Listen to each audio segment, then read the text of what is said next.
वक्फ संशोधन अधिनियम की संवैधानिकता को सुप्रीम कोर्ट में कई याचिकाओं के माध्यम से चुनौती दी गई थी। इस मामले पर आज सुप्रीम कोर्ट से एक बड़ा फैसला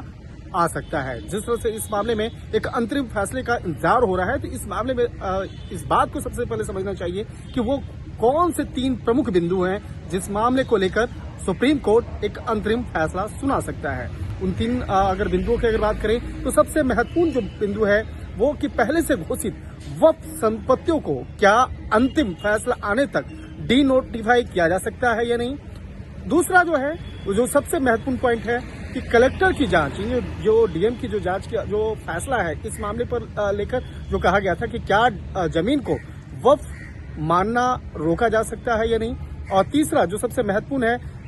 वक्फ बोर्ड और केंद्रीय वक्फ परिषद में सिर्फ मुसलमानों की सदस्यता की शर्त क्या संवैधानिक है या नहीं। इन तमाम जो 3 पॉइंट्स हैं, इस बात को लेकर आज सुप्रीम कोर्ट की के द्वारा एक अंतरिम फैसला सुनाया जा सकता है। जिस तरह से अगर इस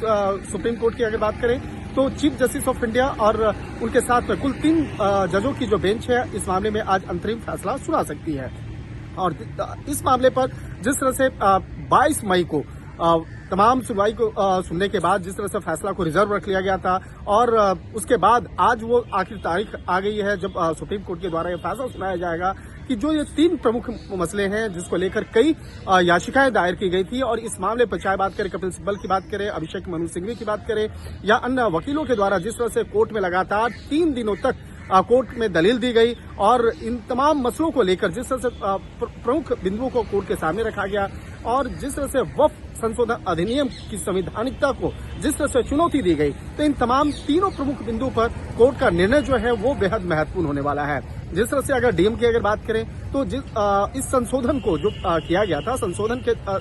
के दौरान में जिस तरह से डीएम वाला जो फैसला था वो सबसे महत्वपूर्ण फैसला माना जा रहा था और इस बात को लेकर भी कई याचिकाएं दायर की गई थी। जिस तरह से संशोधन के अंदर कहा गया कि वक्फ संशोधन के अंदर ये देखने को मिला था कि जो कई ऐसे जो पुराने जो ऐसे मामले हैं जिसमें जो जमीन है जो सरकारी जमीन होती थी लेकिन उसको वक्फ बोर्ड के द्वारा एक मनमाने तरीके से उसे वक्फ बोर्ड का बना दिया जाता था। और जिस तरह से वक्फ बोर्ड के जो पुराने प्रावधान है उस प्रावधान में इस बात का जिक्र था कि वक्फ बोर्ड के द्वारा जो लिया गया जो फैसला है वही अंतिम फैसला होगा। और ऐसे फैसले लेकर के जिस तरह से सरकारी जमीनों को कब्जा किया जाता था, तो ऐसे मामले में जो डीएम का जो एक फैसला होगा वो बेहद महत्वपूर्ण होगा। और डीएम को जो जिस तरह से एक पावर दिया गया, जो यानी कलेक्टर को जो एक पावर दिया गया, उसको भी सुप्रीम कोर्ट में चैलेंज किया गया। इस मामले में कहा गया कि सरकार अपने तरीके से जो मनमाने तरीके से इस मामले में डीएम जो है एक फैसला कर सकता है और कहीं न कहीं इस मामले में जो एक पक्ष है, जो मुस्लिम पक्ष है, वो कहीं न कहीं प्रभावित होंगे। तो उस डीएम के फैसले को चुनौती देने के लिए जिस तरह से कई याचिकाएं दायर की गई थी,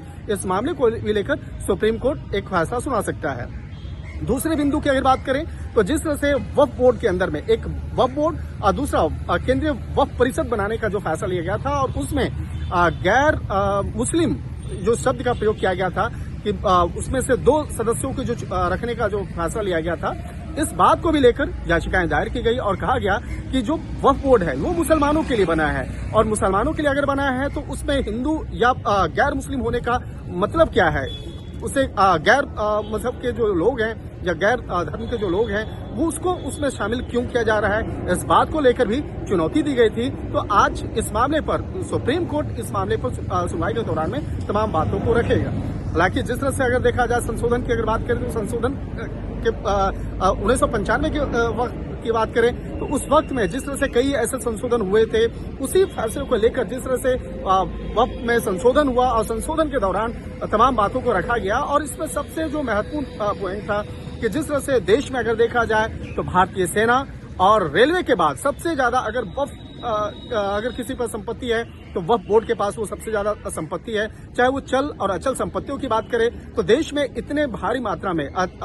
जो संपत्ति के बारे में जो जिक्र किया जा रहा था और कहा जा रहा था तकरीबन 1 लाख करोड़ से ज्यादा की जो चल और अचल संपत्ति वक्फ बोर्ड के पास है। लेकिन जो वक्फ बोर्ड वो तमाम संपत्तियों को कैसे अर्जित की, किस तरह से बनाया, इस बात को लेकर जिस तरह से चैलेंज होता था, तो इन तमाम मसलों को ध्यान में रखते हुए पहले कई याचिकाएं दायर हुई थी और उसके बाद जिस तरह से इस मामले में केंद्र सरकार के द्वारा संशोधन किया गया और जिस तरह से इसमें कानून बनाया गया, तो उसकी जो संवैधानिकता है, उस संवैधानिकता को जिस तरह से चुनौती दी गई, तो कहा जा सकता है कि उसमें से सबसे जो जो प्रमुख 3 पॉइंट थे उसमें जो सबसे पहले पॉइंट पे है डीएम का जो फैसला है, जिस तरह से इस संशोधन के द्वारा एक फैसला लिया गया और डीएम को एक पावर दिया गया कि डीएम जो एक कहा जा सकता है कि एक जिले का मालिक होता है और उसे इस बात की जानकारी होती है कि कौन सा जमीन सरकार की है और कौन किसी निजी व्यक्ति की है या किसी संस्था की है। तो वो अपने तरीके से इस बात को फैसला कर सकता है कि कहीं सरकारी जमीन पर या किसी संस्था की या किसी ट्रस्ट की जमीन पर कोई गैर तरीके से कब्जा तो नहीं कर रहा है। क्योंकि अगर पुराने वक्फ कानून की अगर बात करें तो उस कानून के तहत जो जिस तरह से एक सुपर पावर मिला हुआ था वक्फ बोर्ड को, और ये भी कानून के तहत वो कहा जाता था कि जो वक्फ बोर्ड के द्वारा जो फैसला लिया जाता है वो अंतिम फैसला माना जाएगा और उस फैसले को कोई चुनौती नहीं दे सकता है। लेकिन उस कानून को जिस तरह से बदला गया और उसके बाद डीएम का जो रोल आया, जो डीएम होंगे जो इस इलाके के मालिक होंगे उनको पता होगा, क्योंकि वो एक रेवेन्यू से जुड़ा हुआ तमाम मसले जो है वो देखते हैं, एक जिले में संपत्तियों से जुड़े मामले वो देखते हैं। तो उनको ये जो जिस तरह से फैसला दिया गया तो कहीं न कहीं उसको जिस तरह से उसकी संवैधानिकता को जिस तरह से चुनौती दी गई है, तो कहा जा सकता है कि इस मामले पर जो सुप्रीम कोर्ट का जो सुप्रीम फैसला होगा वो सबसे महत्वपूर्ण होगा। इसके साथ ही जो दूसरा जो महत्वपूर्ण है कि पहले से जो घोषित वक्फ संपत्तियों को क्या अंतिम फैसला तक डी नोटिफाई किया जा सकता है या नहीं किया जा सकता है, ये जो मसला है इस मसले पर भी सुप्रीम कोर्ट उन तमाम दलीलों को सुनने के बाद किस तरह से फैसला देगी, ये भी बेहद महत्वपूर्ण होगा। और तीसरा जो जिसकी हम अभी चर्चा कर रहे थे कि वक्फ बोर्ड और केंद्रीय वक्फ परिषद में जिस तरह से सिर्फ मुसलमानों की सदस्यता की शर्त की क्या संवैधानिकता है, इन तमाम मसलों को लेकर जिस तरह से 2 गैर मुस्लिम शख्स को जिस तरह से उस में शामिल किया गया, तो इन तमाम मसलों को लेकर जिस तरह से एक फैसला लिया गया, इन तमाम मसलों पर सुप्रीम कोर्ट की जो एक सुप्रीम जो निर्णय है वो देखने वाली बात होगी।